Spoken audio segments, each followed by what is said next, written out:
disease preventable? I definitely think it's preventable. You know, the way that I look at things these days, the people that end up on my operating table, each one of them is a failure.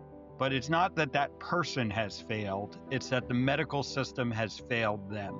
I believe that the current healthcare system needs a total revamping because it's all slated for see as many patients as you can, prescribe the medications for them if it's high blood pressure or if it's, quote, high cholesterol, which that's a whole subject on itself. And so I was trying to find out more about my health, and more I investigated, there's a lot of tests, blood tests, that will tell you that. Okay, so can you just tell us that test for the particle size that every person needs to order before they freak out about the LDL? What's the name to know those particle sizes? Yeah, like I said, again, it's that NMR or advanced lipid panel.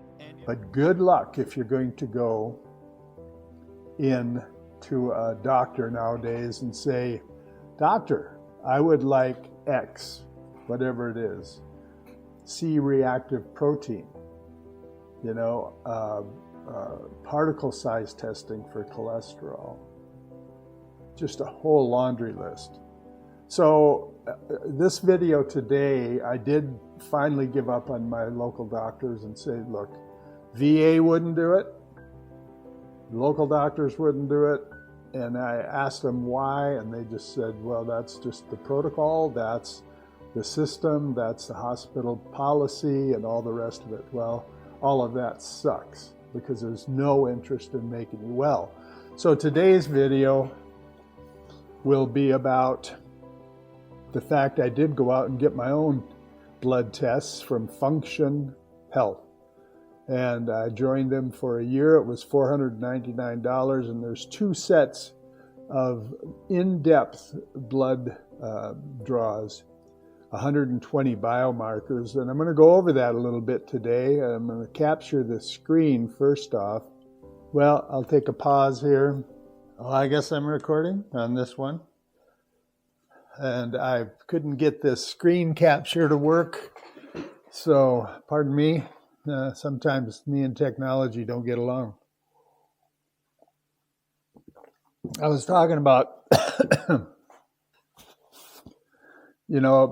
do a lot of things, but one of my interests now, especially at my age, and something I think I could help other people, because America is sick and people my age, 75, can't even get around.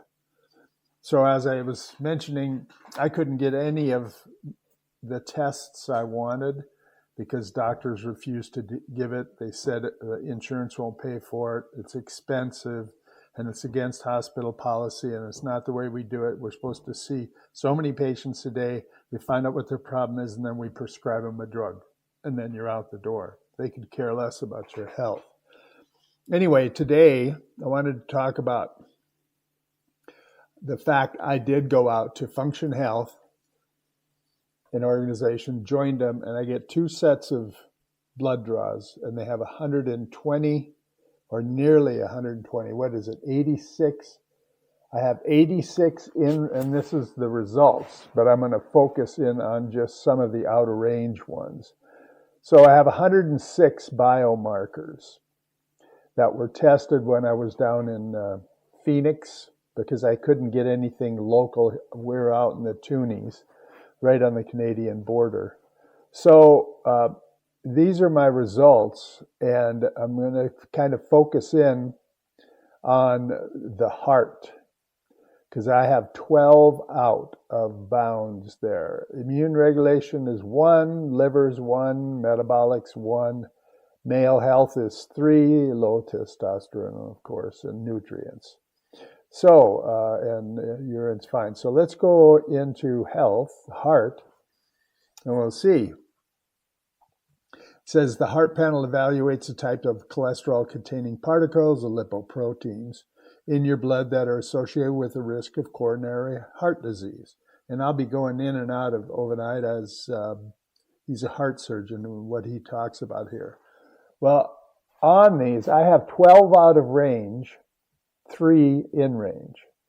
And so, it's kind of frustrating, but I've only been on this change of diet and everything since July of last year. So I've been on it 9 months. And when I had this, it was just July, August, September, October, November, 5 months. I've been on it 5 or 6 months. So a lot of these things, and I was carrying around the fat on my body, which was filled with all the toxins that I was eating poorly and the rest of it. But some of the things they talk about, I'll start on the top of the list. It's kind of nice on this application because when you highlight a certain test, like this is apolipoprotein B, ApoB is what it's called. I'm above range, 168, which is in range I'm up a ways. I'm over the piece of it. And then I can reschedule a retest on that for my second one or just retest it. But I have to travel in order for that to happen.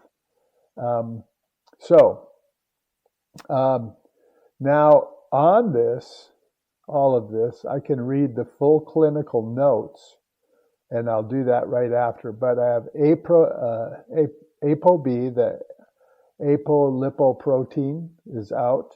HDL large, which I'm not concerned about those anyway. And those are, I'm concerned about them, but I'm barely out. I need to get back in range. But all of these can be done with diet. Now, HSCRP, that's the inflammation one that everybody talks about and Ovenida talks about. And I'll, go to him and he'll explain it because I just recorded his video. Okay, let's talk about those tests. I'm very, very curious because I'm not in the US. I'm sure that many of my audience, some people live in the US, some people don't. But it's also good to have these tests handy to understand if you can't get the particle test done, other tests that you might want to do. Can you list those tests, please? So on the inflammation side of things, the most common test I see and I recommend is what's called a C-reactive protein, CRP. Sometimes you'll see it called high sensitivity CRP or HSCRP. And that's kind of a general body inflammation marker. And we want to keep that, and again, it might vary where you are, different units and stuff. But here in the US, what we tell people is you want to keep it less than 1. Ideally, over 3 is definitely problematic. 1 to 3 is a little bit of a gray zone, but ideally we want to keep this less than 1.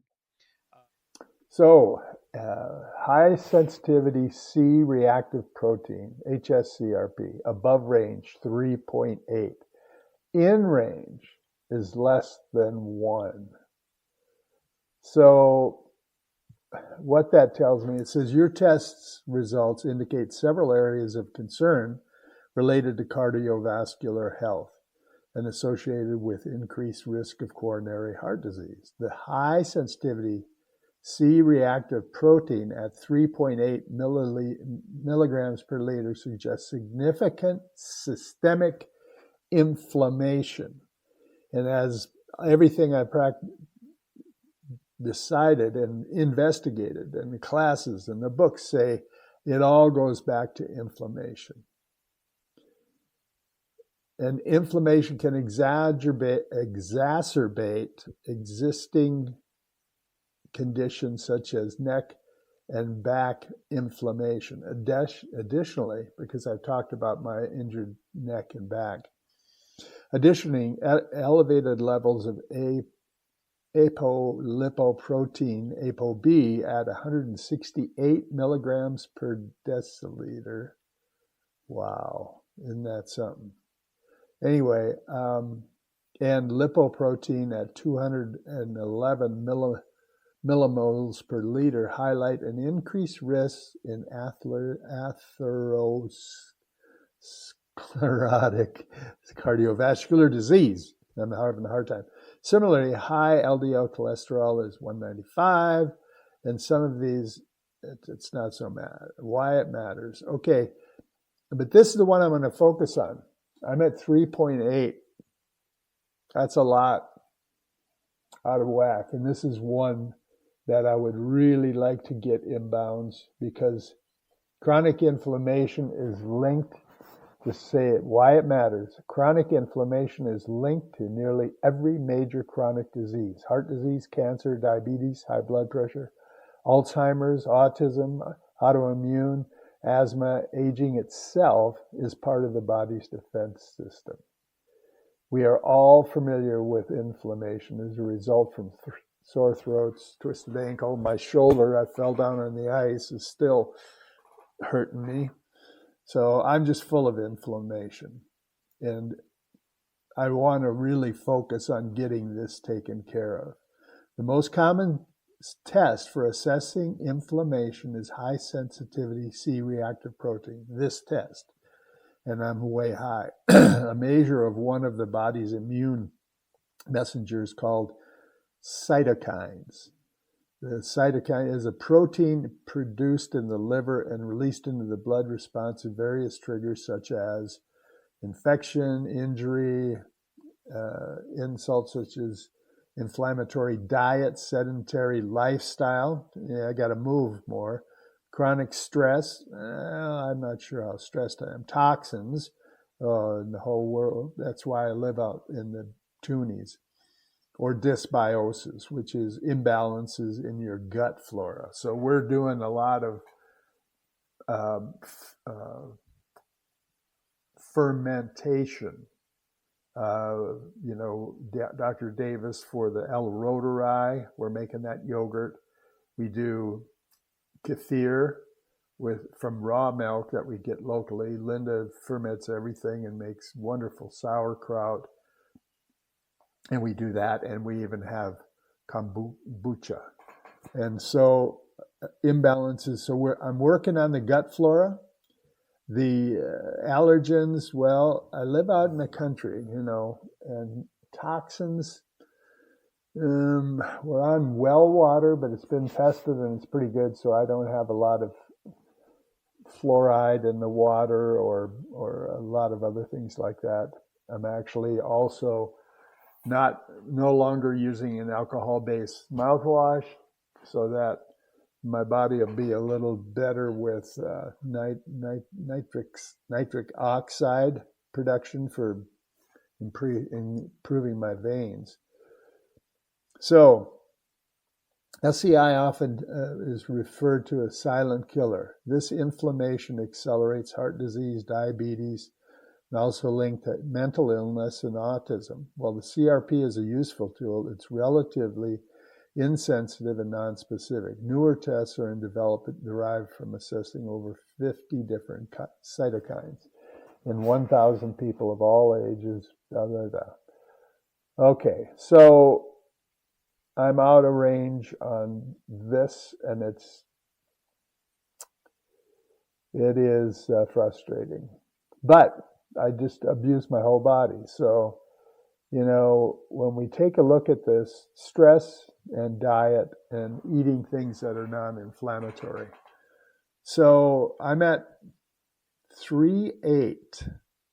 Now, when I go out here to my next test, we want to see, and I'm hoping to draw that way down here in range. And that'll be about, well, it says May 11th, but I won't be able to do it until June 11th, say, out in Seattle, because I have to travel in order to get these done.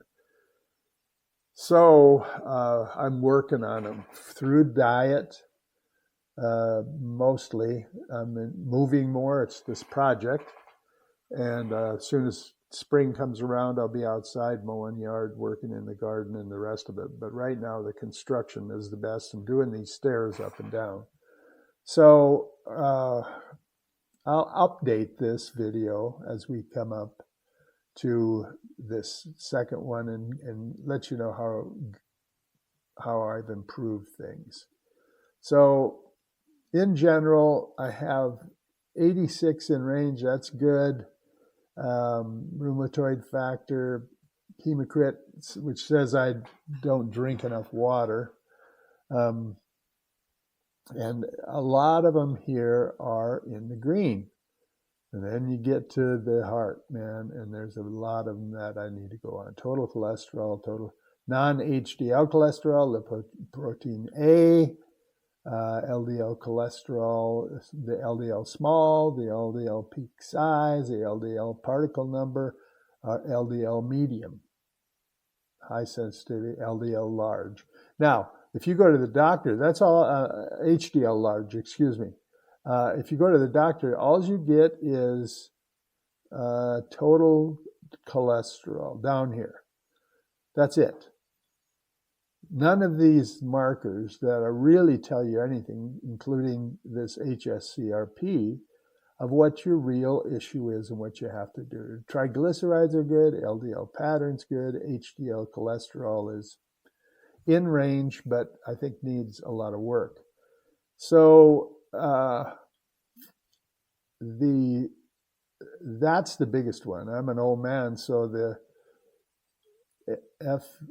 follicle stimulating hormone, testosterone free, and testosterone total are,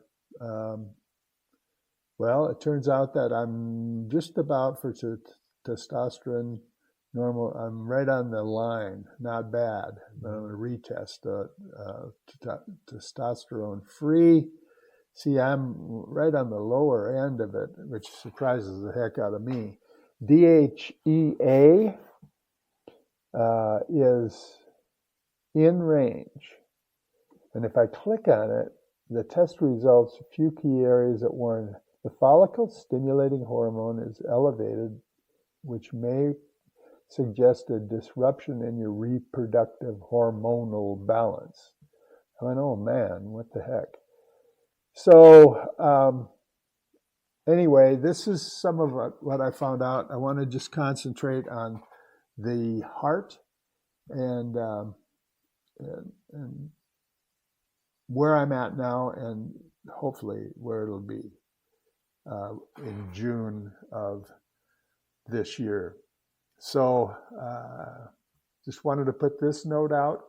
Make yourself healthy again, spirit, mind, and body. And this body is hard because nobody tells you. The doctors don't tell you about how critical your diet is. And they won't give you these tests. Why? I mean, you have to ask yourself why. None of it makes sense. Well, it's expensive. Insurance don't pay for it. It's $500 for 2 sets of them, and it's 106, 110 biomarkers.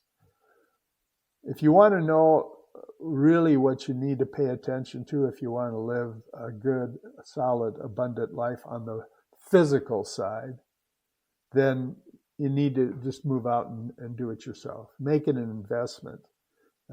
It's more important than a 401k. So I'm going to quit recording this for now, and I'm going to go to printing some images on a different recording because I get frustrated every time I think of this. It infuriates me. And one of the things for inflammation is stress. So it's stressful to think about why doctors won't do this for me.